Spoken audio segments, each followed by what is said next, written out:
¿Qué tal? ¿Qué tal? ¿Cómo están? Buenas noches. Nos encontramos ahora en sábado, no precisamente en domingo. Bueno, son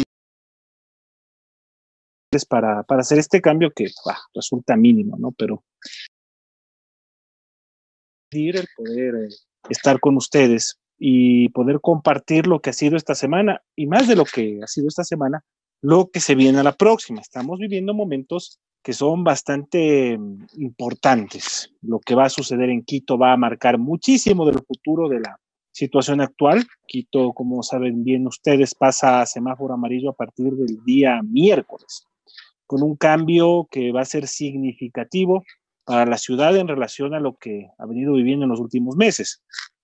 Aparte de aquello, hay una situación que tiene que ver mucho con el manejo que de parte del gobierno se están haciendo de situaciones que tienen que ver como, por ejemplo, el uso gradual de la fuerza con el ejército y la policía.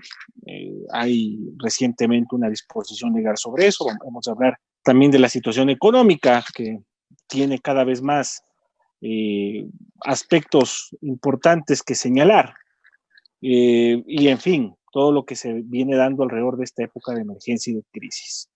Como siempre, Mario Ruiz Jaramillo, Rodrigo Gómez de la Torre y nuestro invitado de hoy, tenemos la suerte desde que empezamos a tener buenos invitados, de tener invitados muy importantes, de tener gente que aporta. Nuestro invitado hoy es Carlos Rabascal. De repente la figura más popular es la de entrevistador en Ecuador TV. Esa es de repente su etapa más conocida, pero consultor, un analista muy importante, y vamos a hablar con él y conversar y nos dará varias luces sobre algunos temas que también entrarán en debate. Así que con Carlos Rabascal voy a empezar. ¿Qué tal, Carlos? Buenas noches. Mi querido Esteban, muchas gracias. Muy buenas noches en este sábado, por cierto, y aquí, encantado de ustedes, análisis, inquietudes. Estamos viviendo, sino también un reto enorme para salir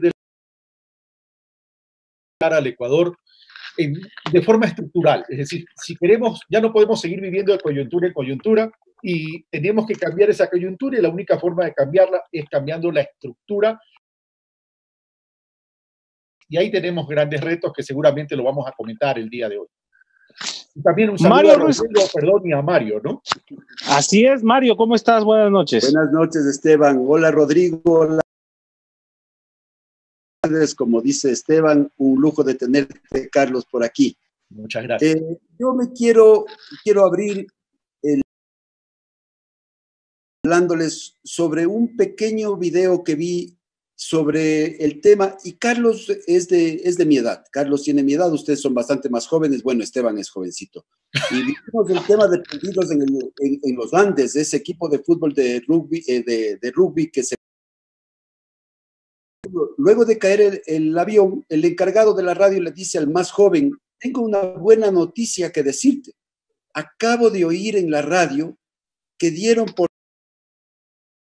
Bueno, el joven estaba rabioso y le dijo: ¿cómo va a ser una buena noticia?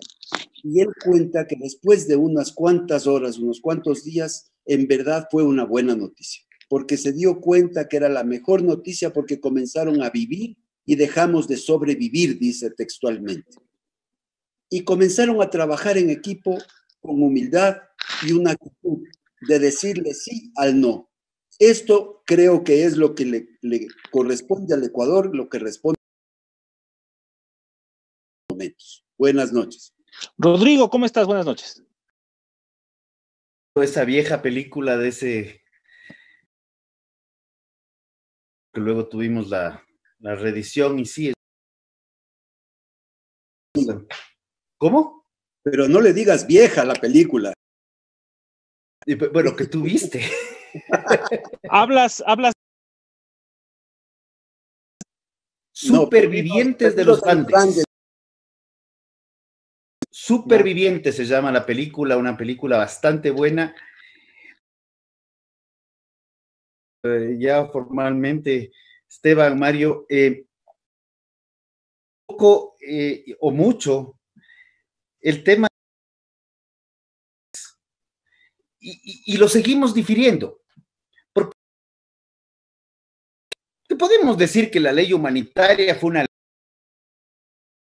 estructura o la propuesta de ley a casos de contratación en emergencia, que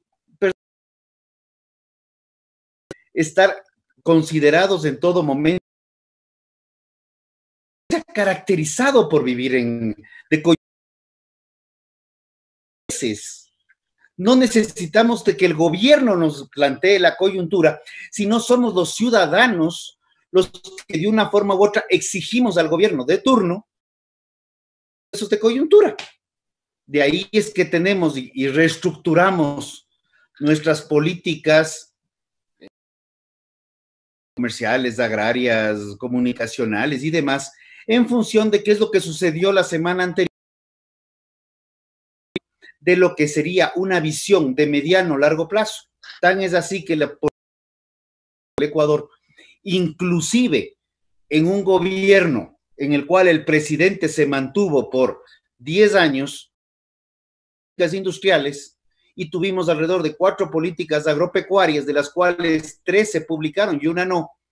Entonces, el tema de salir de la coyuntura es fundamental pensando en estructuras, y ahí el aspecto comunicacional es súper necesario.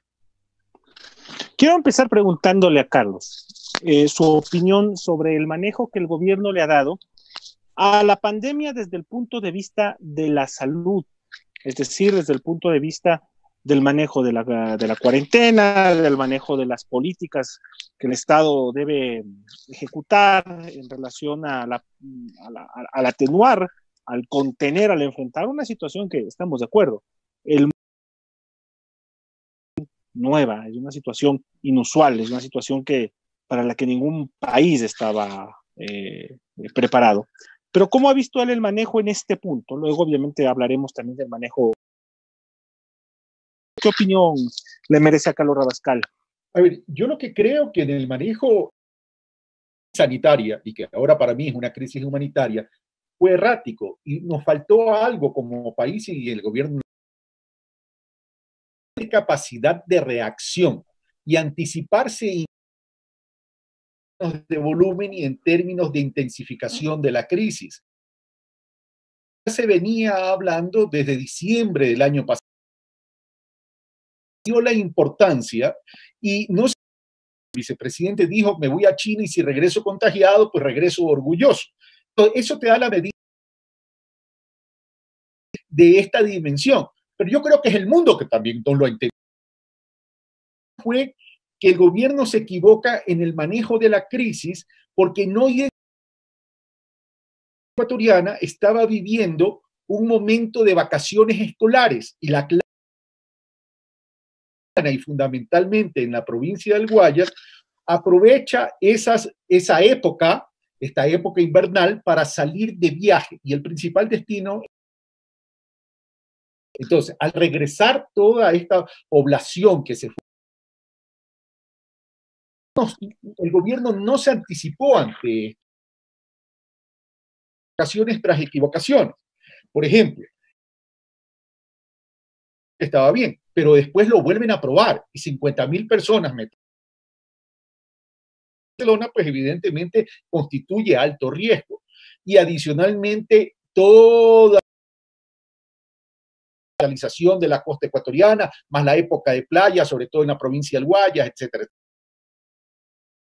Que cuando ya comienza a conocerse la crisis, el gobierno no se adelanta, no se adelanta en la compra y en la adquisición de los equipos de los test de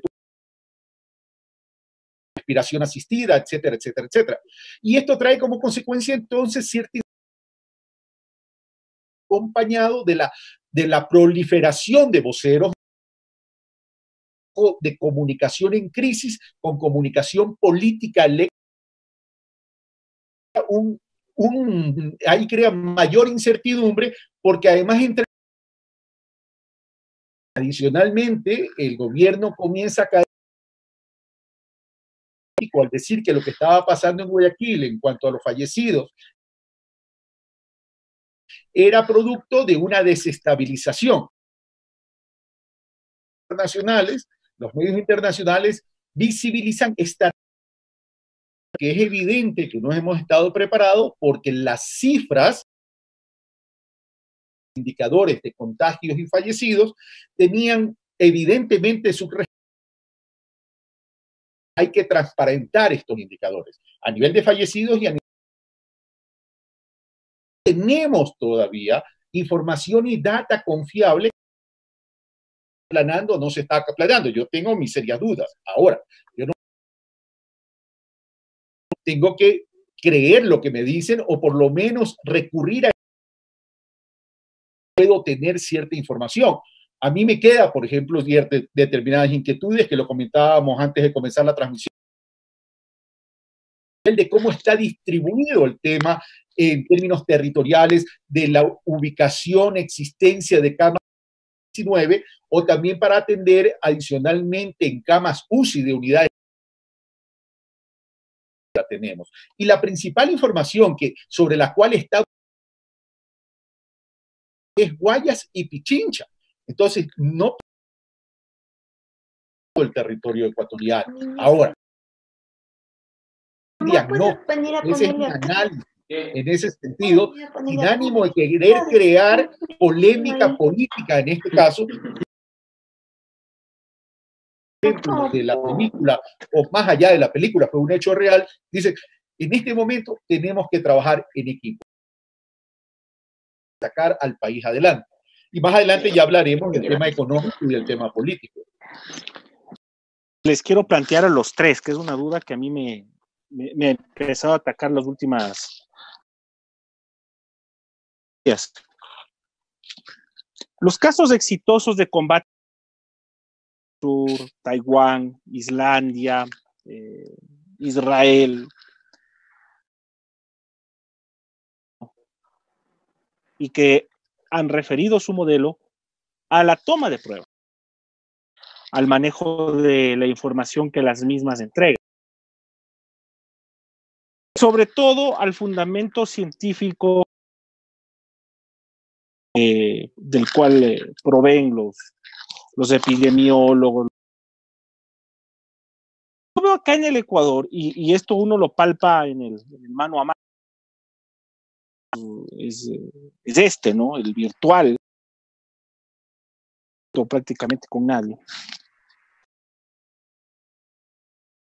Nos damos cuenta de una cosa, ya creo yo, exagerada en el. Mientras científico, perdón, sobre la inmunidad. Acá en el Ecuador, científico comprobado. Yo ayer leía en el Comercio una nota y me preocupó sobre el caso de la provincia del Guayas, la de Guayaquil. El alcalde, hicimos 1.500 pruebas rápidas. Cuenta que aquí el 50% de inmunidad, eso a mí me preocupa. No tiene ningún sentido, ninguna científica, y el único. Yo, no sé si exagero, nosotros en estos puntos, parecidos a Nicaragua, donde hace, o a Turkmenistán, donde dicen, no, aquí no. He ido a mencionar esa palabra. Estamos llegando a la toma de pruebas está. ¿Por qué? Porque la toma de pruebas, esta desesperación del gobierno, puertas por relajar la cuarentena, ¿tiene una base científica? Si es que tienen ese concepto. ¿A quién está dirigida la inquietud? Pero vamos por Rodrigo.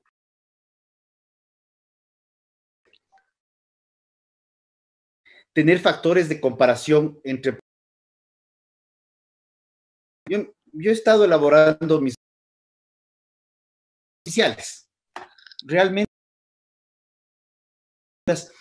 pero tomé una decisión que tienen que ver cuántos casos posibles de la población. Entonces, yo tengo esto en 8 provincias que tienen que ver con la Cámara de Agricultura. Pabura, que es una de las provincias con la menor incidencia de contagio, y tengo una provincia dentro de las 8 provincias de Cámara, como es Santo Domingo, mayor incidencia tiene, seguida por Bolívar, Pichincha, en donde en Pichincha tenemos que pensar que y de ese 15 hay 2 conceptos, urbano y el Quito considerado como parroquia rural, pero sí se deben considerar cómo se comporta Pinta o cómo se comporta el Quinche. Parroquias más distantes como Nono, Gualea o ya. Montones de Pichincha, muchos permanecen en crecimiento de contagios, pero también se han podido mantener con el alcalde. Planteaba con la importación de las era precisamente lo que tú dices, Esteban. La única forma de poder contagiado es con una prueba de PCR, porque la otra tienes incertidumbre. Y hasta nosotros teníamos que sobre el 70% de la en Guayaquil, Quito tenía de pruebas y el resto estaban distribuidos. Entonces, sí tenemos un problema de pruebas que es real, pero también en Quito a veces es cuestionado, en Guayaquil a Juan José Illingworth, pero y decía que había pocos. Juan José sacó un estudio matemático y lo comentaba y veíamos que una parte que cuando ya los números salen, anteriormente el que estaba encargado, no sé cómo Jorge Guates. De tareas. Tengo un bloqueo. Dijo, sí, tenemos un de cientos fallecidos. Y todo el mundo, pero posteriormente, él encadena esas declaraciones, pidió que haya los fallecimientos siguieron anteriormente. Y cadena de María Paula Romo a las 11 de la mañana, que habían solamente 22,000 casos adicionales. Justo, tuvimos 3 días de, llamarlo así, hubieron prácticamente 20 y pico de abril, y regresamos en curva, y luego la volvieron a bajar, y luego se... Y esto pasó en 2 ocasiones. Completar el tema, y cierto de las cuentas y los errores en los ceros, no es de ahora. Realmente tenemos de todos los países del mundo. Que me parece que es The Guardian, de España, perdón, en el país, sus casos positivos y sus fallecimientos están equivocados. Mario. el tema de lo que tú se divide en la toma de pruebas que tú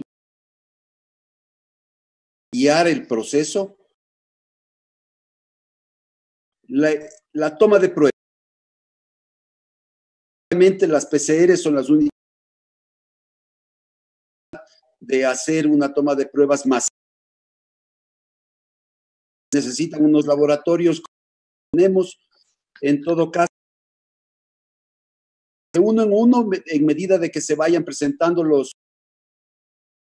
No se pueden hacer aleatorias, como debería funcionar para la pregunta. La inmunidad, de acuerdo al New York Times, se decía el día de ayer, la ciudad con mayor cantidad de contagios es Nueva York, con el 22%.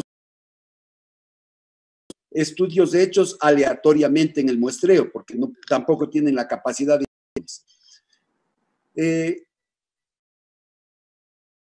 Ya un mes, el matemático Guayaquil tiene 57% hace un mes.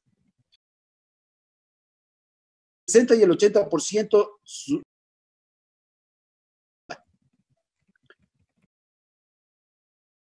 En el caso Mario, prácticamente ratificada que no lo está. Punto. ¿Qué? A ver, voy a poner. A mí me dio varicela.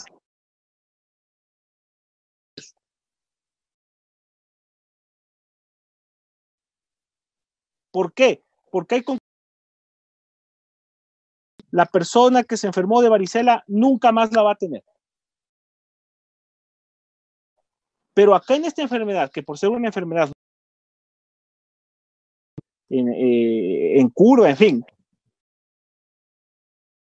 los que te dicen, veamos si es que hay. Esperemos que haya. Aquí en esta ciudad, carga viral más baja en esta. O sea, yo lo que voy es que el Ecuador, los ciudadanos, el gobierno, el área médica, como un hecho ratificado. A partir de ahí. Ahora, te digo una cosa, y hablo de estos ejemplos muy pedestres en medio de ustedes, que son gente muy culta en sus círculos. Yo, perdónenme por lo burdo que voy. Es que la inmunidad está comprobada. Yo organizo en el salón Pichincha de los de contagio. Yo lo hago. ¿Por qué? Porque hay inmunidad. A lo que voy es que el gobierno le está tiene una ratificación científica. Comparto plenamente. A lo que tú dices, yo comprendo que no soy médico y peor de alguna especialidad parecida. Lo que yo entiendo es que más del 99% vuelve a tener, pero existe incluso argentino que vive en lo mismo. Paulo Dybala. Ahora, necesitan tecnología y para hacer el seguimiento, hacer espacios libres de circunstancias de trabajo realmente no lo han hecho. Lastimosamente no han contratado a estas empresas aquí en el Ecuador. Y no es por falta de recursos, porque tampoco hace falta muchos recursos para hacer esto. Y la tercera cosa que concuerdo con todos ustedes, para darle la palabra a Carlos, que ha estado callado demasiado tiempo, verdaderamente no existe una cifra buena en el Ecuador más que en otros países. Adelante, Carlos. Me has hecho reír, Mario, como que yo hablo bastante, parece. Bueno, vamos a lo siguiente. Yo suscribo la inquietud de Esteban, porque yo creo que el gobierno sí se está apresurando a una toma de decisiones, y lo dije en mi primera intervención, sin datos confiables. Mira, yo no voy a entrar en el tema, conoce Mario, como lo reconoce seguramente Rodrigo también, y vamos a estar especulando. Pero sí hay ciertos hechos, como el caso que ustedes acaban de mencionar, Ana García, que lleva 3 meses dando positivo, y adicionalmente, pero no, el problema no está ahí para mí. El problema está en la posibilidad de rebrotes que puede existir en las distintas ciudades, en los distintos territorios y a nivel del país. Y si hay algo que yo creo que nos deja como lección esta crisis del COVID-19 o coronavirus, es que somos un país tremendamente desigual en su integridad, en su estructuralidad. Entonces, primera lección, ¿es importante la política de salud pública, sí o no? Y es evidente que la respuesta es sí. Y la respuesta es sí de un Estado eficiente en salud pública, donde no hay cómo arriesgar los presupuestos de esa salud. Y donde yo le critico al gobierno es la disminución del 36% del presupuesto de inversión en salud pública. Pero más allá de eso hay que corregirlo.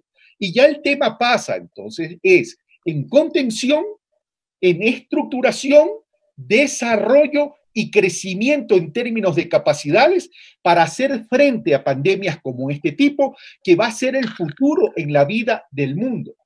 Por otro lado, el tema, estamos tomando decisiones con ligereza de pasar a semáforos amarillos o de pasar a semáforos verdes, fundamentalmente por la presión de carácter económico-social, que es una realidad también producto de las desigualdades y producto de la realidad del país. 25% de pobreza en el país y 6 de cada 10 ecuatorianos que están en la informalidad, que no tienen trabajo e ingresos seguros.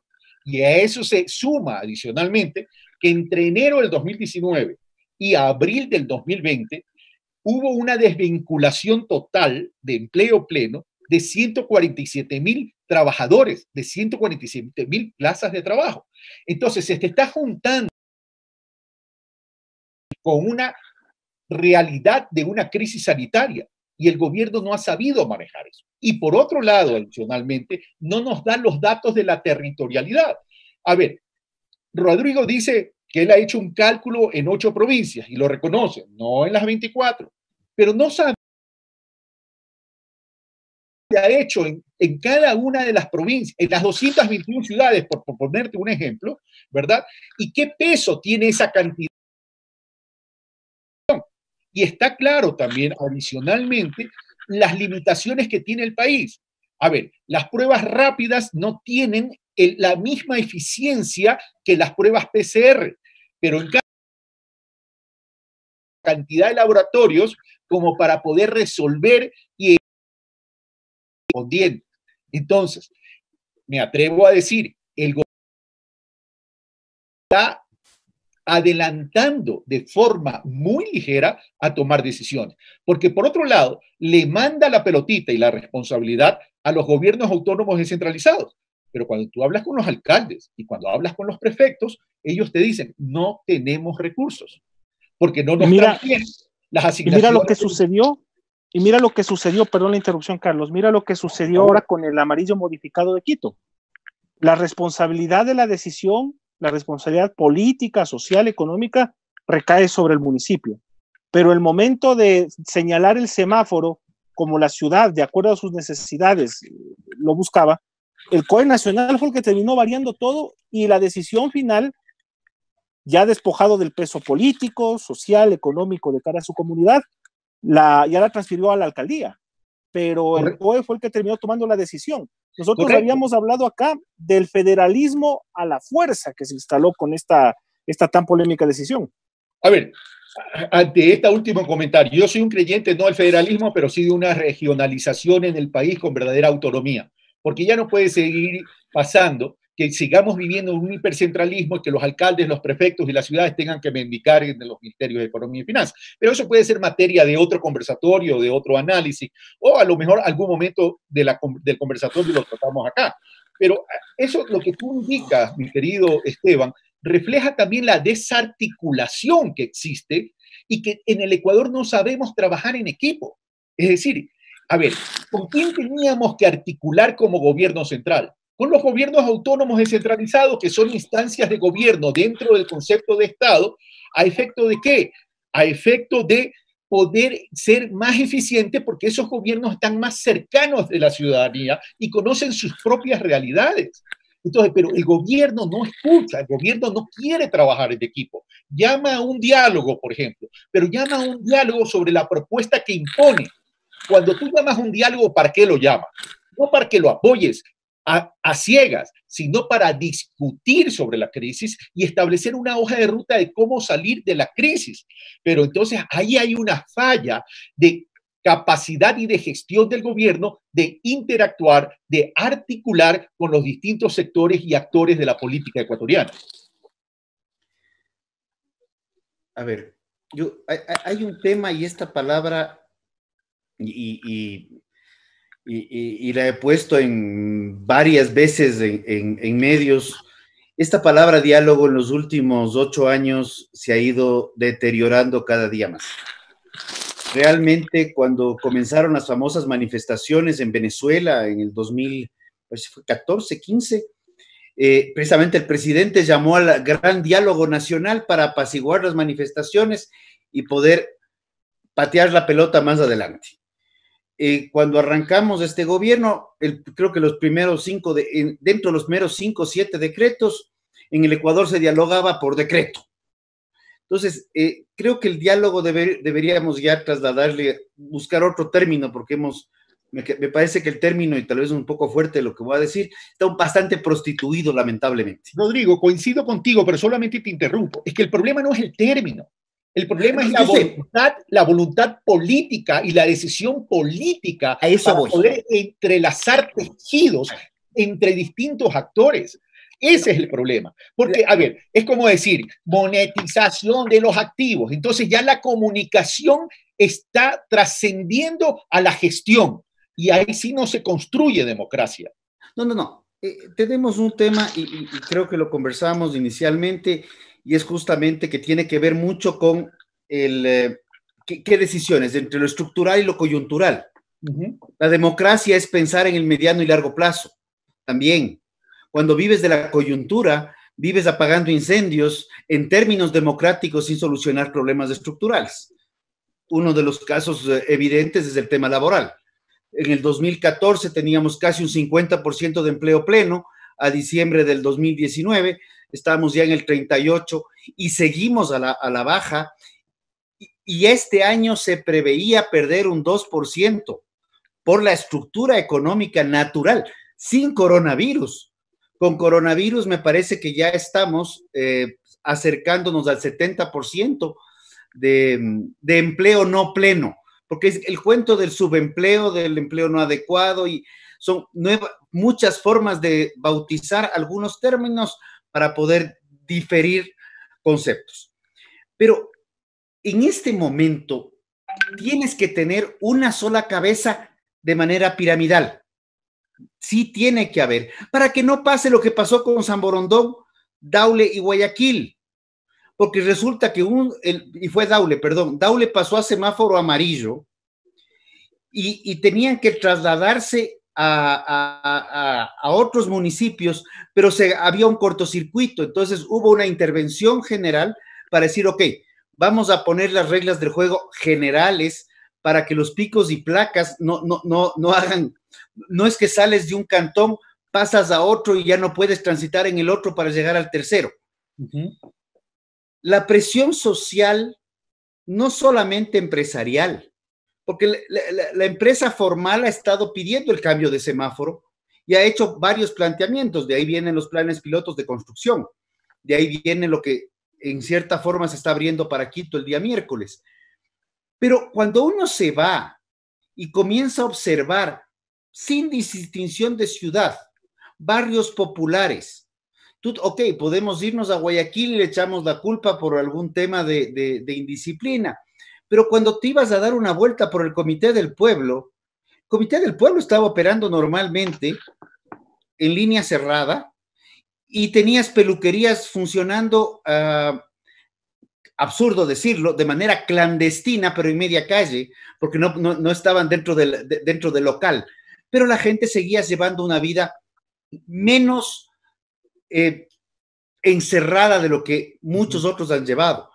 Realmente quienes cumplieron el encierro mucho más a rajatabla ha sido una clase media alta que ha tenido posibilidad de hacerlo y que ha tenido capacidad de mandar a una aplicación a comprar comida o cosas por el estilo.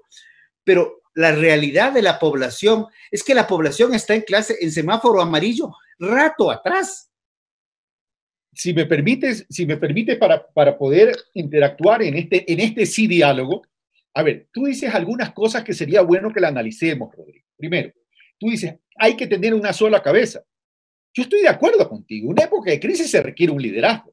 Pero el tema es cuántas cabezas hay en el mismo gobierno en relación al manejo y la gestión de la crisis, que además han sido visiblemente contradictorias, y lo cual genera mucho más ruido, mucho más incertidumbre y mucho más nervios, por un lado. Por otro lado, tú lo has dicho, la gente que puede guardar el aislamiento responde a la posibilidad que tiene de poderlo hacer. Por eso él dijo, esta crisis nos deja como una gran lección la necesidad de reconocer la gran desigualdad e inequidad y pobreza que hay en el Ecuador. Por eso los indicadores que mencionó en términos de pobreza, 25% de la población pobre, 6 de cada 10 en la informalidad, más el desempleo que tú mismo hoy estás dando el dato que se está incrementando. El propio gobierno dijo, la afectación va a ser en 580,000 empleos que se van a perder, de los cuales 200 y pico de mil va a incrementar la pobreza. Primer punto. Tú dices, hay que ver al país ya en cuanto a mediano y largo plazo del tema estructural, que lo dije yo en mi primera intervención. Estoy completamente de acuerdo contigo. Yo le añado, al país hay que verle un horizonte de tiempo, corto, mediano y largo plazo. Para ponerte un ejemplo, el problema no solo es el gobierno, el problema también es mentalidad del sector productivo ecuatoriano y como cultura general del país. Vamos a lo siguiente, Rodrigo. La generación de trabajo en un 30% lo genera el sector agropecuario ecuatoriano. El sector industrial en un 11%. Pero, sin embargo, cuando tú ves la relación de esos sectores con el Producto Interno Bruto, con el tamaño de la economía, desde hace 20 años, no pasamos del 12% del PIB. Entonces, tú ves ahí que no estamos logrando verdaderamente y de forma estructural un verdadero desarrollo del país. Llega el momento también entonces de preguntarnos que si el empleo tiene problemas, el empleo pleno, vamos a tener que comenzar a crear en ese horizonte de tiempo para establecer procesos a los cuales tenemos que respetar y responder, es cambiar los nuevos modelos de producción y los nuevos modelos de generación de trabajo. Porque el país no puede seguir dependiendo en cuanto a su economía, su estabilidad, su sostenibilidad del petróleo. Cuando el petróleo baja y le da gripe, a nosotros nos da pulmonía. Y todavía seguimos viviendo en esa realidad. No es si hemos sido capaces de construir una economía no dependiente de los recursos no renovables. A eso me refiero. Ya llegó el momento de que nos sentemos todos a reconocer los problemas, porque no reconocer el problema es agravar el problema. Todos tenemos que apuntar a salir de ese subdesarrollo, de estas amenazas externas y de estas debilidades internas que son causadas por la falta de voluntad política y por la falta de decisión política. Solo quería comentar eso. Y por cierto, algo más. Se nota, mi querido Rodrigo, y usted mi pana, que no entró a esa peluquería. No, yo sí le huyo a las peluquerías de toda la vida. No, olvídate, yo vuelvo a una de aquí en septiembre, en octubre, por ahí. Mario, vos sí te has provisto bien, así que por ese lado no hay inconvenientes. No sé si tienes algún apunte a lo que acaba de decir Carlos. ¿verdad? A mí, aprovecho la oportunidad de que Carlos esté aquí para preguntarle, ¿vas a ser, Carlos, candidato a la presidencia? Me encantaría que me respondas, ¿eres progresista? ¿Te declaras socialista? ¿Cuál es la relación entre el progresismo y libertad? A ver, gracias Mario por la pregunta. Yo me declaro dentro de un nuevo progresismo. El nuevo progresismo lo menciono por la necesidad de construir una sociedad de bienestar, que el capital se transforme en una herramienta y el ser humano el fin de todos los esfuerzos y las políticas del Ecuador en términos de generar todas esas oportunidades para eliminar las desigualdades. Ya no podemos seguir viviendo en una economía de balance, de sumas y restas, para simplemente enfocarnos en la disminución del déficit fiscal. La mayoría de los países, mi querido Mario, tienen déficit fiscal. El problema está en atender la economía real, la economía de la producción, la economía de los servicios, que son altas generadores de trabajo. Estoy de precandidato a la presidencia de la República y en ese sentido sí, voy a intentar ser candidato. Va a depender de muchas cosas. Va a depender primero que tenga un partido que me auspicie y por eso he planteado la unificación del progresismo, pero dentro de este concepto nuevo del progresismo. ¿Qué elementos tiene este nuevo progresismo? Tiene plantear la regionalización con autonomías, tiene plantear la recuperación de la ruralidad y del campo que tanto a Rodrigo y a mí nos gusta y que ya podemos hablar de aquello. Cambiar modelos de producción a través de la economía popular y solidaria, de la asociatividad y del cooperativismo repensado y reformado de una forma práctica, eficiente y oportuna a efectos de generar economía de escala y no depender de estos modelos de producción que son grandes concentradores y poco creadores de fuentes de trabajo, porque el mundo va a otra tendencia. Hoy el mundo va a comenzarse a ver internamente, Mario. Ya no va a haber la globalización como se la veía antes. Necesitamos crear una economía con crecimiento endógeno. Y ahí está mi diferencia. Y ahí está lo que yo vengo proponiendo, que seguramente podemos, con un café, ya sea públicamente, a través de estos medios digitales o en conversación privada, se los puedo explicar en amplitud. Porque hay temas, por ejemplo, a ver, Rodrigo a lo mejor discrepa ideológicamente conmigo, pero va a haber temas que vamos a coincidir, por ejemplo. Y temas que va a coincidir porque lo sé, porque lo hemos conversado. A Rodrigo tuve la oportunidad de entrevistarlo mucho tiempo y sé que hay temas que para el Ecuador van a ser fundamentales. La ruralidad del país, la equidad territorial, las economías territoriales, por ejemplo. Esos son los modelos que hay que comenzar a trabajar y en el Ecuador tenemos que comenzar a romper paradigmas. El tiempo dirá si voy a poder ser candidato, pero voy a estar con todas las intenciones de quererlo hacer porque no soy aquellos que me inmovilizo y sí soy de aquellos que construyen su propio liderazgo. ¿Quiénes estarían dentro de este grupo de progresistas? ¿Quiénes son los líderes progresistas en tu... Neoprogresistas, Mario, por favor. Neo. Gracias, Edwin, gracias. A ver, yo estoy hablando con muchas provincias.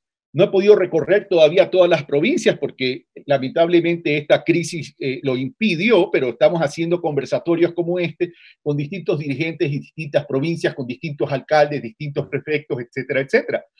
Esto tiene que nacer de la ciudadanía, más allá de organizaciones políticas. Tiene que nacer de los territorios. Y cuando a mí me lo propusieron movimientos y organizaciones ciudadanas y sociales de los distintos territorios. Y a lo mejor todas estas personas van a ser anónimas para la gente. Pero ahí está el reto, visibilizar las realidades de cada una de las provincias. Por eso soy un enamorado de la regionalización. La Constitución de la República, Mario, querido, ya lo plantea, pero lo plantea tímidamente. Lo que hay que hacerlo ahora es implementarlo, porque ya tenemos que ir hacia otro modelo de desarrollo. Y a eso tenemos que apuntar. Mi modelo de desarrollo es el modelo de desarrollo social sustentado en una economía solidaria a partir de la distribución de los recursos, que no significa elevar cargas tributarias ni a los trabajadores ni al sector productivo. Eso no significa. Es crecer en función del volumen de la economía. Pero debemos entender que la economía va a generar más volumen, entendiéndose que el desarrollo nacional se sustenta en la sumatoria de los desarrollos locales y territoriales. Última pregunta. ¿Rafael Vicente es progresista en tu criterio? Sí, Rafael Correa para mí sí es progresista, pero él se ha identificado como un hombre de izquierda pero yo no me identifico como un hombre de izquierda ni como un hombre socialista. Yo me identifico como un hombre progresista dentro de ese concepto del nuevo progresismo, porque para mí, en este momento, es importante y tenemos que entender, no hay trabajo sin producción y no habrá producción sin trabajo. El Estado para mí es importante en términos de presencia. Tenemos que trabajar que sea un Estado eficiente, Estado hasta donde sea necesario y mercado hasta donde sea posible, pero generando las oportunidades. Y si me dan tiempo, por ejemplo, quisiera plantear algunos temas relacionados con mi visión de la ruralidad y del sector agropecuario, que lo podemos conversar en términos de líneas generales, porque explicarlo en un programa que ya nos hemos llevado creo que 40 minutos va a ser complicado. Yo quería plantearte algo y es algo que para mí me es un poco incomprensible. La Constitución plantea, como tú dices, la descentralización. El Código Orgánico de Ordenamiento Territorial habla de descentralización. Sin embargo, la Ley de Tierras recentraliza el manejo de tierras rurales en la Autoridad Agraria Nacional, y la Ley Orgánica de Ordenamiento Territorial y Gestión de Suelo recentraliza todo en esta superintendencia casi torquemada, como yo les llamaba, porque era la Santa Inquisición. El superintendente tiene posibilidad hasta de destituir al alcalde hereje que no cumple lo que le determina. Entonces, si bien una declaración en la Constitución puede ser buena o mala, yo no comparto el documento constitucional y no lo compartí en su momento, lo leí y lo analicé antes de la votación, pero las leyes que vinieron posteriores dentro del mismo gobierno fueron exactamente contradictorias. Y de hecho, en la ley en 2016, que se trataron dos leyes económicas urgentes, así dos veces en la historia del Ecuador, se trató justamente una ley en la cual el gobierno central podía retirar y bajar los presupuestos de los gobiernos autónomos descentralizados. Porque el tema tributario es así.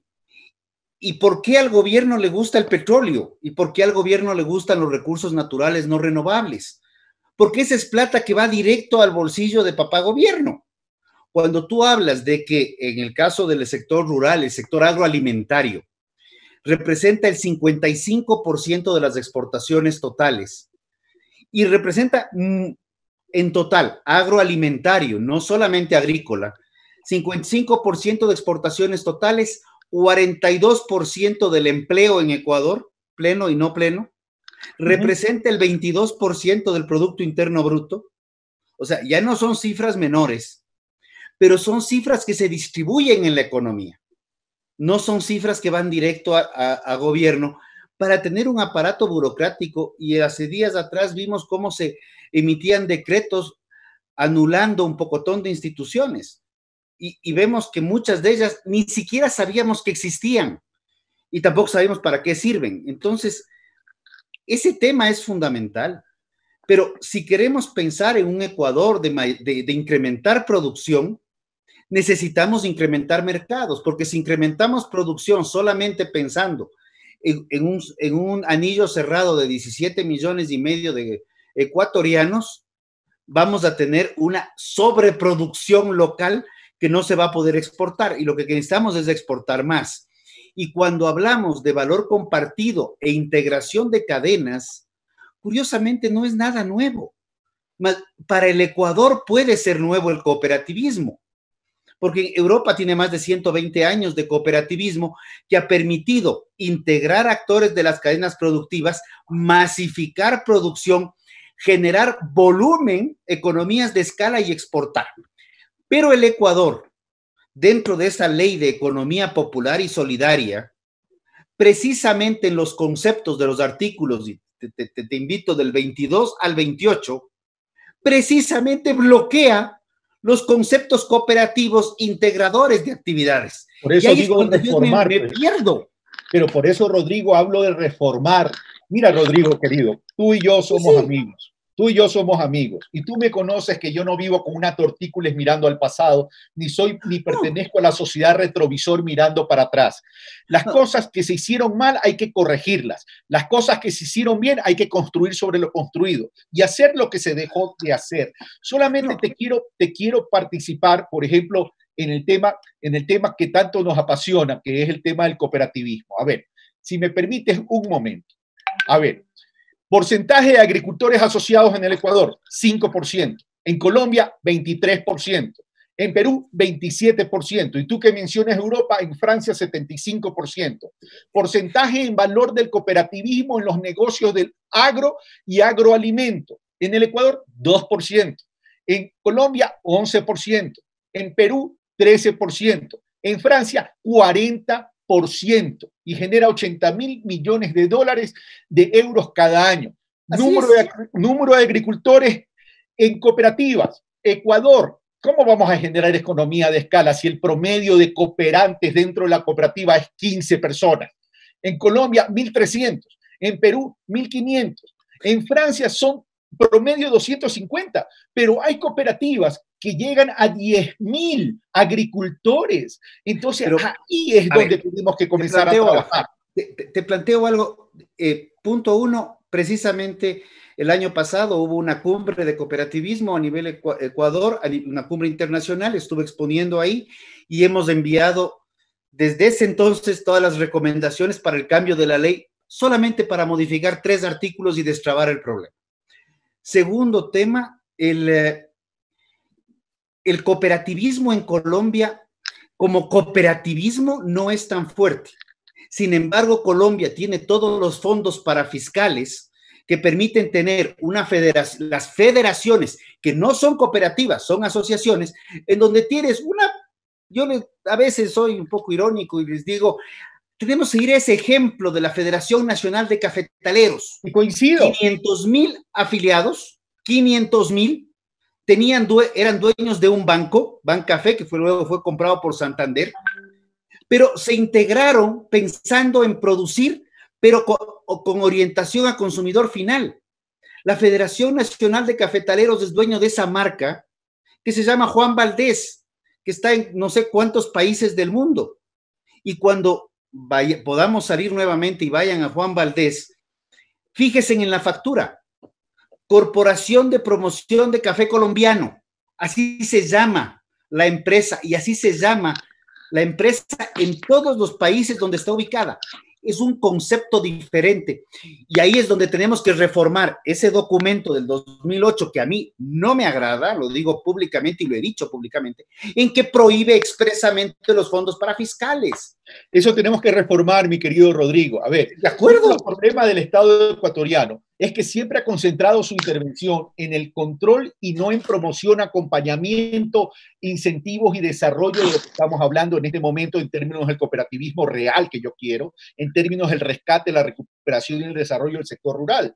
Por eso, hay que apoyar esa cultura corporativista con una visión distinta, una visión que genere modelos de negocio para esos cooperantes, que sea con visión empresarial, que no es malo porque es para ellos mismos, es democratizar los recursos, democratizar la producción, democratizar el desarrollo y con adopción de 7 principios cooperativos, mi querido Rodrigo, que son universales: afiliación voluntaria, gestión democrática, aporte de los socios, funcionamiento autónomo, independiente, educación, capacitación, información, cooperación entre cooperativas para que haya un tejido que se interrelacione, para crear comunidades productivas y crear cadenas de distribución, orientación a la comunidad, la reforma a la Ley Orgánica de Economía Popular y Solidaria. Claro que hay que hacerla y estructural e integralmente para fomentar el cooperativismo moderno, con incentivos fiscales, económicos, con más desarrollo de capacidades y menos control. Y evidentemente la parafiscalidad, entendiéndose como aportar ellos mismos para crear esos grandes fondos que sean de ellos, para manejarlos ellos y para desarrollarlos ellos. Ahora, sobre la situación actual, Carlos, ¿cuál es tu visión? Pero Edwin, déjame preguntarle a Rodrigo si está de acuerdo conmigo. La lógica es esa. La lógica es esa, y de hecho me comprometo a pasarte. Tú vas a votar por mí entonces. No. Vas a votar por mí. Te voy a pasar mi presentación en la Cumbre Mundial de Cooperativismo Moderno, que se la denominó así, y lo que planteé para las cadenas agroalimentarias de lácteos en esa misma lógica, con un planteamiento de cierre que fue: o nos unimos o vamos camino a desaparición. Cuidado con los acuerdos, con ciertos acuerdos comerciales al sector lácteo. Cuidado. No. Los acuerdos comerciales tienen que ser negociados realmente, y creo que hay mucho que se puede hacer, inclusive desde el sector lácteo, y creo que hay oportunidades mucho más grandes de las que vemos cuando comenzamos a pensar fuera de la caja. Esteban, querías plantearnos algo. Pero mi querido Esteban, me estoy contento porque creo que acabo de convertir un voto.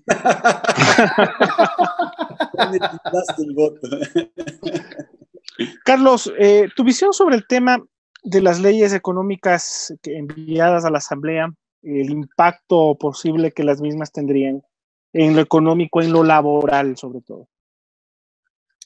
A ver, en el tema económico yo creo que no se ha hecho nada. Es decir, ¿de dónde van a salir? A ver, comencemos por ahí. ¿Cuál es la política económica de este gobierno? ¿Alguien la conoce? Ha tenido varias. Por eso, no hay una hoja de ruta, no hay un estructural, no es una política económica que responda a un modelo de desarrollo del país. Y esa es una de las carencias que ha tenido este gobierno.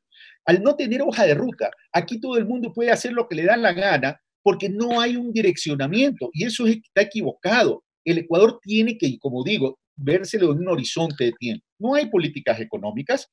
Cuando el gobierno nacional manda esta ley mal llamada humanitaria para mí, ¿qué dice? Impuestos.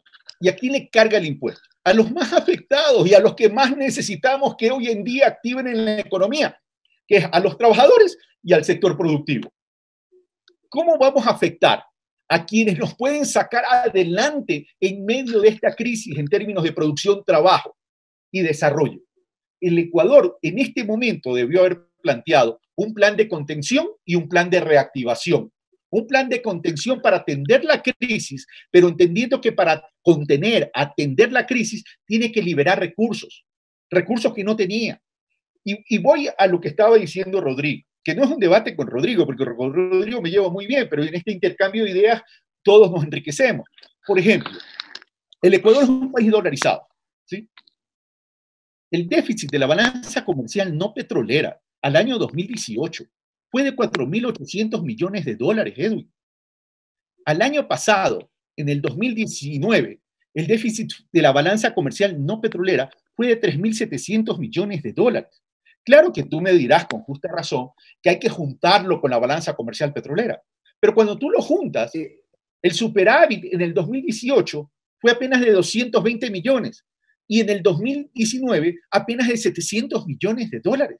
¿Tú crees que nuestra economía debe seguir dependiendo del precio del petróleo, que no lo determinamos nosotros en una eficiencia de gestión de la política de cualquier gobierno, sino de la geopolítica, y que no hemos sido ni siquiera capaces de elevar los niveles de extractivismo que responden a los mismos niveles de hace 15 o 20 años? Entonces, no, tenemos que comenzar a trabajar. Las políticas económicas tienen que estar orientadas a eso, no a desfavorecer ni al trabajador ni al sector productivo, porque son aliados para el desarrollo en este momento. Como tampoco puedo estar de acuerdo con la precarización del trabajo. Ojo con eso. Una cosa es que pongamos el hombro todos en la crisis, pero cuando te vas a 2 años, con la posibilidad de 2 años más, no puedo estar de acuerdo con eso, Edwin.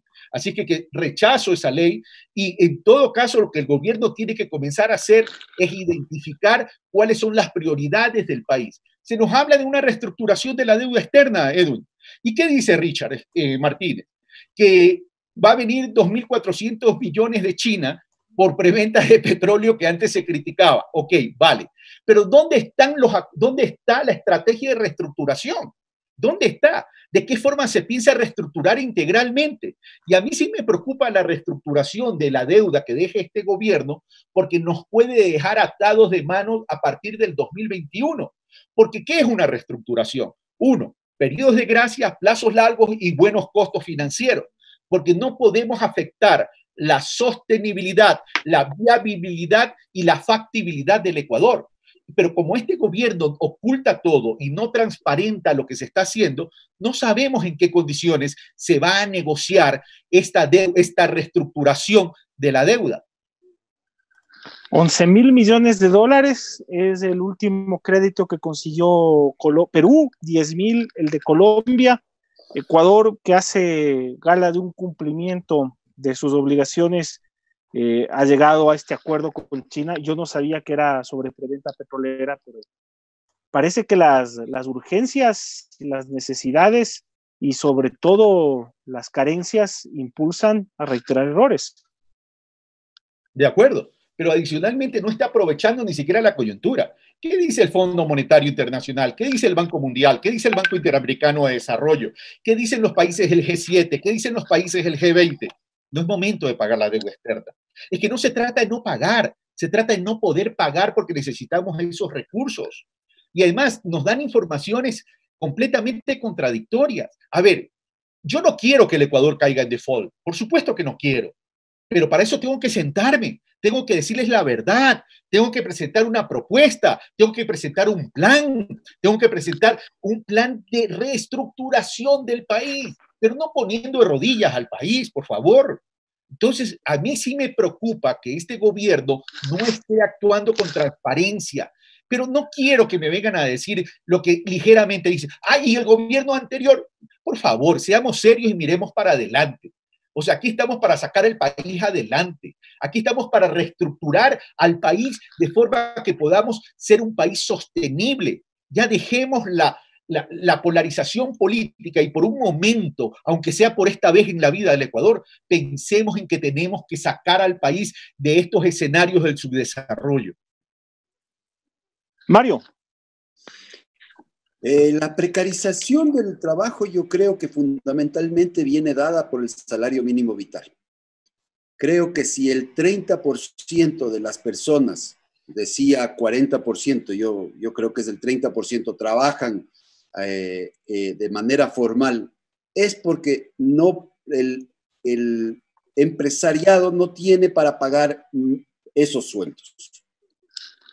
Y realmente cuando tú tienes una ley que básicamente le está ordenando solamente al 30% de personas, creo que es muy importante comenzar a ver que puedes tratar de flexibilizar las relaciones laborales, por un lado. Por el otro lado, creo que el problema fiscal del país ha sido notable y no, lastimosamente, yo creo que desde que entró Martínez ha sido una clara línea muy, muy sólida de lo que estamos haciendo. Y es tratar de hacer el tema del manejo del Estado un Estado más pequeño, un Estado que podamos pagar. Yo creo que esos son los dos fundamentos. Y dentro de eso, en la deuda externa, creo que nosotros no estamos siendo como Argentina, que dice yo no voy a pagar a ustedes y quiero que me rebajen el 60% de la deuda. Eso creo que no va a suceder. Y creo que lo está haciendo razonablemente bien en el manejo de deuda externa. Comparto con Carlos que la transparencia y la comunicación no es el atributo del gobierno. Así que esos son un poco mis puntos de vista. A ver, yo creo que has tocado dos temas que son fundamentales y trascendentales, mi querido Mario. Y comienzo por lo último. Tú me dices que este gobierno, y ha sido sólido en ese gobierno, no sé si estés de acuerdo con el gobierno. No, sólido con Richard Martínez. Ok, vale, ya. Ok, a ver, yo soy amigo de Richard y lo respeto, pero no estoy de acuerdo con él. A ver, este gobierno, en los 3 años, se ha endeudado en 20,000 millones de dólares. Solamente hasta el mes de febrero del 2020. Hasta el mes de febrero, perdón, hasta abril del 2020. No, febrero del 2020. La deuda en este gobierno, la deuda nueva de este gobierno, fue de 18,000 millones de dólares, mi querido Mario. Que no es cualquier cifra, ¿no? Pero ¿cuál es el problema? La deuda no es buena ni mala per se, sino es en cómo te contribuye la deuda. Y si tú analizas dónde fue a parar la deuda, los recursos de la deuda, fue a parar a 2 temas. A sustitución de deuda y a financiar importaciones. No se lo metió en la economía real. Y el problema es que cuando esos dineros no se introducen en la economía real, no son generadores de trabajo, no son generadores de producción. Entonces, ahí es donde yo discrepo. Entonces, Pero primero, cuando heredas, y te hago la repregunta, Carlos, por favor. estamos para escucharte a ti. Cuando tú heredas un Estado calculado un Estado calculado con ingresos del petróleo de $100 el barril, y tienes 900 millones de sueldos y salarios mensuales. Cuando heredas esto, haces una de las dos cosas. Y yo lo que sí creo es que no achicaron a tiempo el tamaño del Estado. O achicabas a tiempo el tamaño del Estado o te seguías endeudando. Una de las dos. ¿Qué piensas tú? A ver, primero, hacer un análisis de $100 el precio del barril del petróleo, como que siempre y durante los 10 años hubiera estado en $100. No, fue creciendo. No, Pero vamos a en ese tamaño. Ya, saquemos un promedio. En los 10 años, si tú sacas el promedio, el precio del petróleo estuvo en los 55, $60. Es que no es el promedio, Carlos. Discúlpame que te interrumpa. El problema es que deja el tamaño del Estado como si en el momento en el que tenías a ese tamaño. O sea, el promedio vino más abajo, claro, pero cuando heredas el gobierno era de ese tamaño. Pero vamos a lo siguiente. A ver, el Estado tiene que ser eficiente. Yo no estoy hablando de un Estado obeso. Tiene que ser eficiente. No es el momento oportuno ahorita para achicarlo, porque está generando un problema socioeconómico en este momento. Pero vamos a lo siguiente. En los 10 años creció de 47.000 a 100.000 millones y el petróleo y los hidrocarburos representan el 12% del Producto Interno Bruto. El resto es el tamaño de la economía privada. El problema es que no se está desarrollando. Ahora, vamos a al tema que tú dices del tamaño del Estado, Omar. Solamente quería aclarar ese tema. Vamos al tamaño del Estado. El tamaño del Estado, el déficit fiscal es de 3.000 o 4.000 millones de dólares. ¿Ok? Para algunos es mucho. Para otros, para mí, por ejemplo, es un tema manejable. Hay que hacer al Estado eficiente. Pero ¿cuál es el problema? Que el 80% de ese Estado está ¿en dónde? Salud, educación, seguridad y justicia. El 20% está en lo otro. ¿Ya? Entonces, el problema es que el Estado ecuatoriano, a través del gobierno central, lo que hace es un análisis lineal, aritmético. Tenemos que achicar, no importa dónde. Entonces, comienza a perjudicar la eficiencia de un Estado. Con esto no quiero decir que no hay que hacerle una reingeniería al Estado. Por supuesto que hay que hacer un proceso de reingeniería al Estado. Y yo no hablo en términos de achicamiento, sino en el objetivo, que es eficiencia. Hay muchas cosas que el Estado puede hacer a través de plataformas, pero nos llenamos de tanta tramitología burocrática que necesitamos para cada trámite a lo mejor una persona. Y esas son las cosas sobre las cuales tenemos que trabajar. Pero no podemos satanizar al Estado por un simple hecho de que creemos que hay un Estado obeso, cuando no se lo ha analizado de forma estructural, de forma integral y en términos de eficiencia en cada uno de los sectores que hay en el Estado ecuatoriano. Lo ideal sería que el gasto corriente en un Estado no pase de un 35-40%. Eso sería lo ideal. Pero recuerda también que en el Ecuador hay tremenda brecha socioeconómica que hay que atender también. Entonces, en ese sentido, tenemos que responder también a las realidades. Estados Unidos, mi querido Mario, tiene déficit fiscal. Países europeos tienen déficit fiscal, para que tengamos una idea. El nivel de endeudamiento del mundo está en 322%, es decir, 3-1 de sus ingresos. Es un problema mundial, pero no podemos pretender reducir y eliminar un déficit fiscal de la noche a la mañana, porque vamos a afectar la economía real. Eso es paulatino, progresivo, que tiene que ir en paralelo con el tema de hacer eficiente al Estado. Y si eso significa achicar en ciertos sectores, bueno, pero por otro lado, ir generando oportunidades de desarrollo y de generación de trabajo, como la propuesta del cooperativismo en otros sectores. Entonces, vamos a ir yendo de la mano y vamos enlazando el desarrollo sin generar una crisis social. Pero en definitiva, tienes que pagar 900 millones en sueldos y salarios que no los tienes, porque además tienes una crisis sanitaria, una crisis humanitaria, tienes una crisis social. ¿Cómo haces eso, Carlos? Nadie tiene los recursos ahorita, el mundo no los tiene, pero sin embargo los bancos centrales están inyectando dinero. Mira, porque ellos tienen moneda propia. No, eso no es así, Mario. Mira, ¿qué son los derechos especiales de giro? No es dinero físico. No es dinero físico. No es moneda propia. Terminan siendo asientos contables. ¿Acaso el banco te da billetes ahora cuando pides un crédito? Si los bancos no dan créditos en función de sus depósitos. O sea, no es uno a uno. No es uno a uno. Eso es una creencia que se cree que por no tener moneda propia el Banco Central no puede actuar. Por supuesto que el Banco Central puede actuar y a través de un sobregiro puede inyectar plata en la economía. Mira, si no hubiéramos pagado el desaguisado que se pagó en el mes de marzo de 1.600 millones de dólares, pero evidentemente no estoy diciendo que caigamos en default. El problema es que no reaccionaron a tiempo para reestructurar la deuda.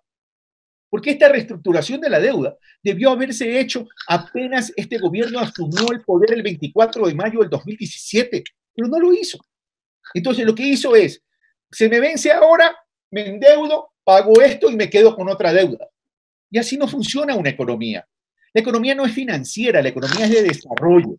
Finanzas públicas evidentemente forma parte de una herramienta de la economía, por supuesto. Pero mira, hagamos un ejercicio. Solo en marzo hubiéramos podido liberar 1.600 millones de dólares, solo en marzo. En agosto, que se anuncia que se va a pagar los 811 millones, tendríamos sumados a los 1.600, 2.400 millones de dólares. 2.400 millones de dólares.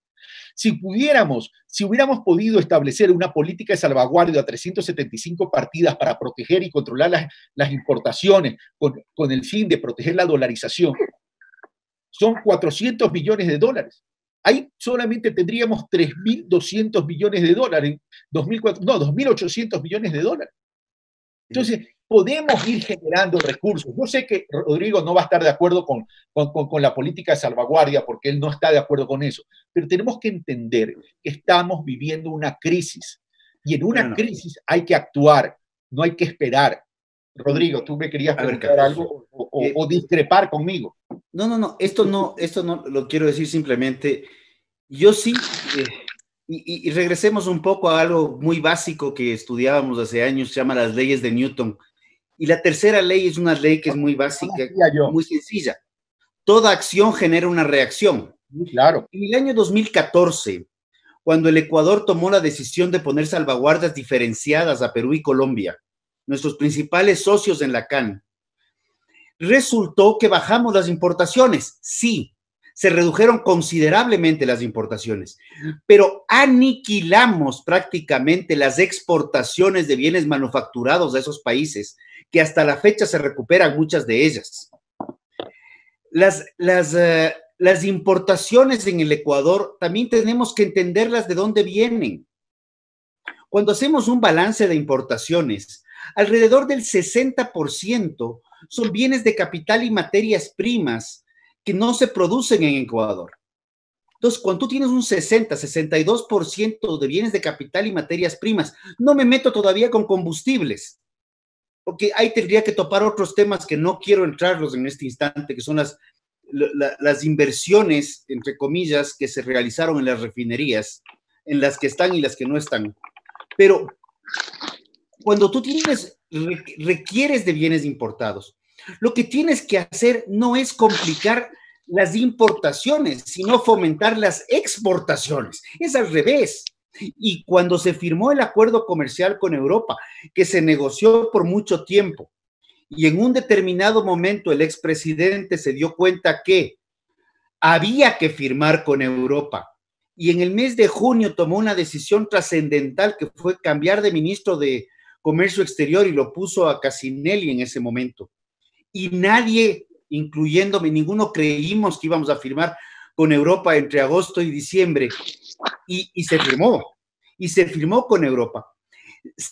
En ese momento se mantuvieron las exportaciones con Europa de manera importantísima, se sostuvieron fuentes de empleo, y ahí yo sí, y esto lo he dicho públicamente, no es que me preocupa, sí he cuestionado por qué no seguimos haciendo el resto del trabajo, porque ya vamos 4 años del acuerdo con Europa y todavía hay muchísimos temas para potenciarlos más allá. Y no me refiero a una campaña en un Super Bowl, sino en campañas donde los empresarios privados puedan ir a vender algo que el Ecuador sí tiene, que es producto diferenciado. No es solamente el banano. El banano en Ecuador, que tenemos que procesarlo, como dice mucha gente, sí. Pero ¿qué es lo que vende Ecuador en banano? Vende también estabilidad climática. Podemos proveer de banano al mundo 365 días al año. Tenemos un camarón de primera línea. Cuando hablamos de cacao, deberíamos pensar en cacao fino de aroma, porque nuestro principal competidor en cacao per se sería Costa de Marfil, donde los derechos laborales ni siquiera existe la palabra derechos. Tal vez soy un poco radical con ese pobre país, pero sí tenemos que ser un poco más amplios en ver que no tenemos que frenar importaciones, sino fomentar exportaciones.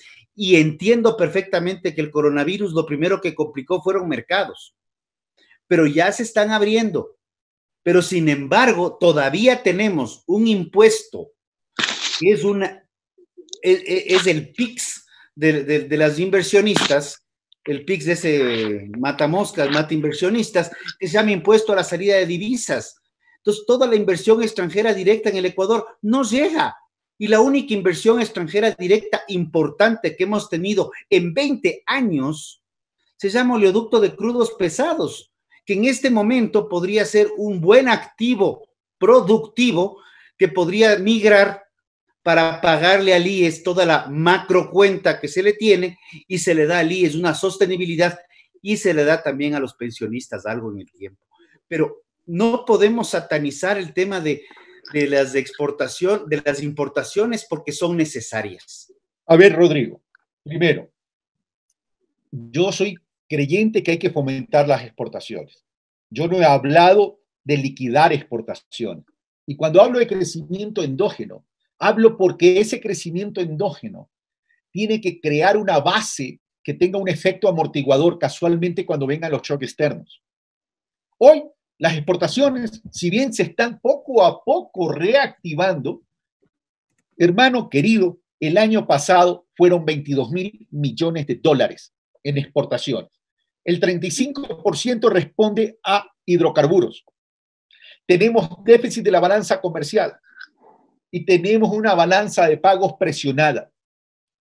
Si yo quiero tener una estabilidad como país, tengo que proteger la producción nacional y tengo que proteger el empleo. Cuando yo hablo de la salvaguardia, la hablo en términos de temporalidad de crisis.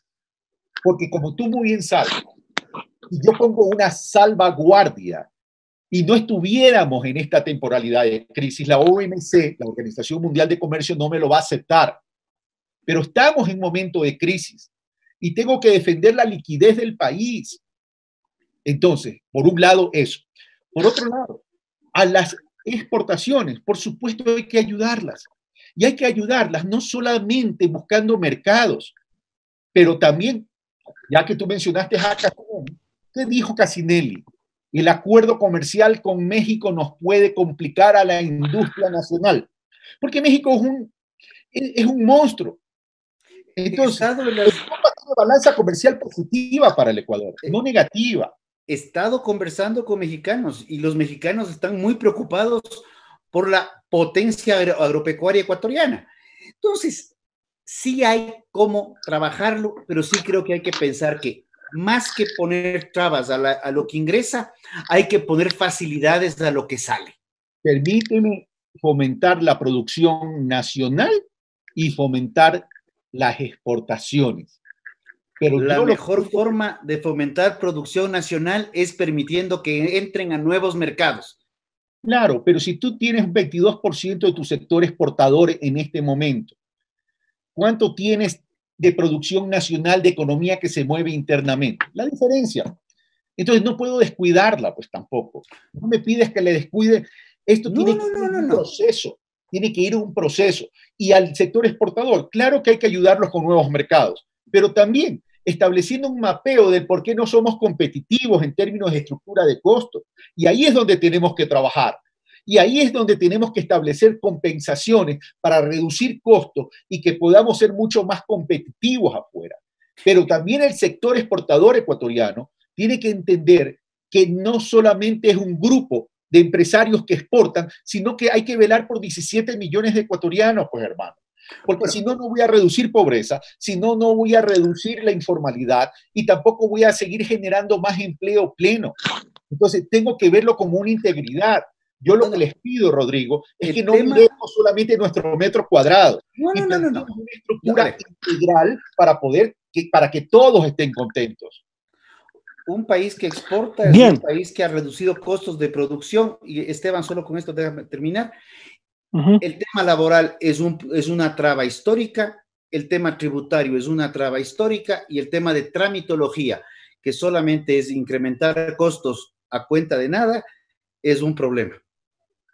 Bien, una ronda final. Quiero empezar la ronda final con Mario Ruiz. Mario, ¿de qué se habló esta semana y qué perspectivas hay para la próxima?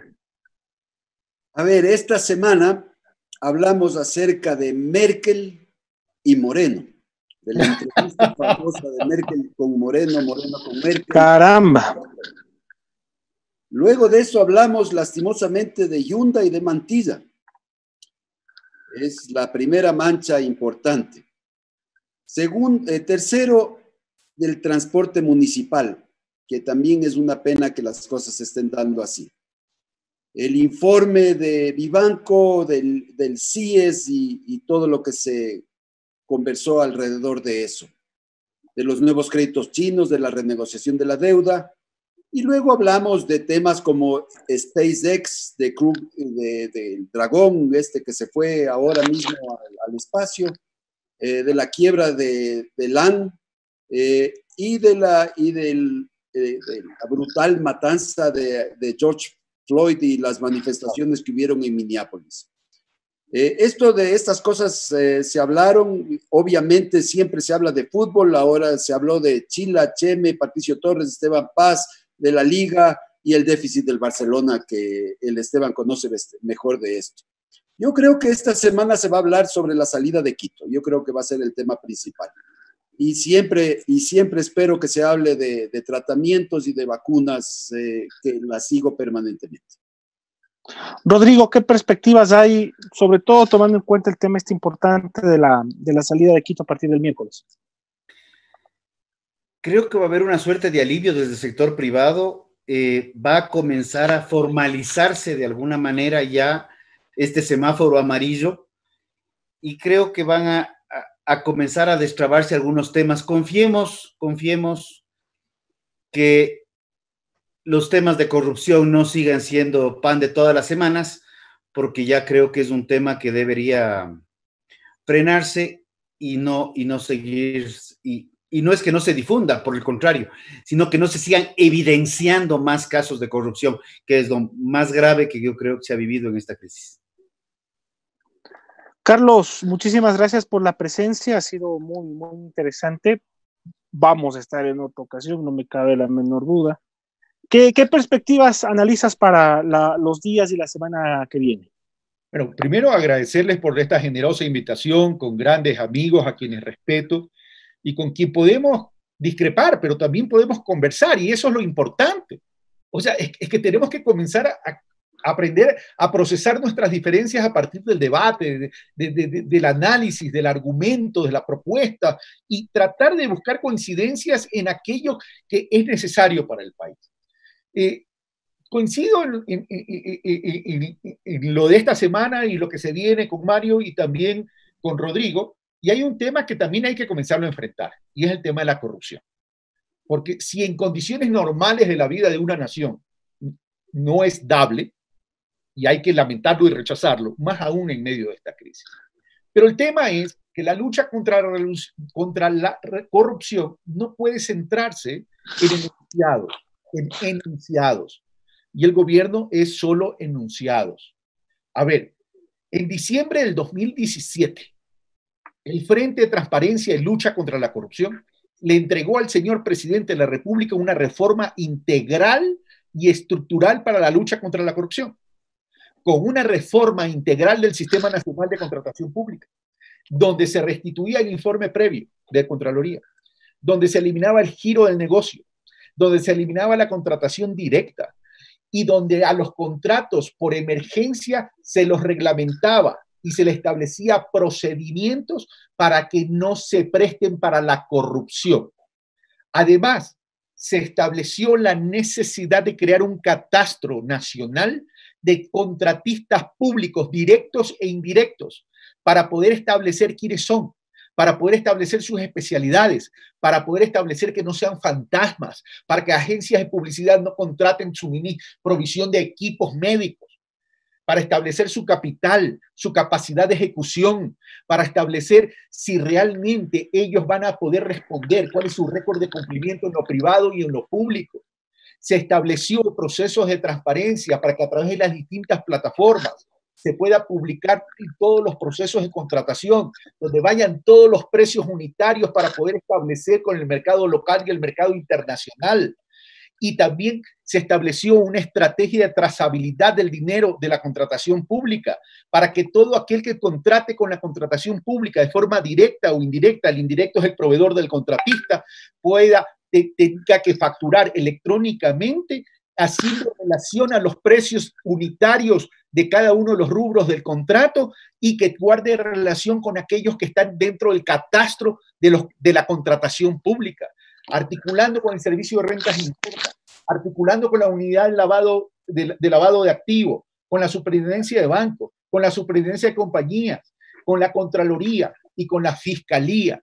Eso es lo que tenemos que hacer, acciones prácticas para poder luchar contra la corrupción, que no se la van a eliminar tampoco, porque eso será difícil, pero por lo menos neutralizarla en lo máximo que se pueda. Entonces, más bien yo les quiero agradecer y ojalá que la próxima conversatorio que tengamos lo podamos hacer presencialmente, ¿no? Ojalá. Ojalá. Sería Ojalá que sí.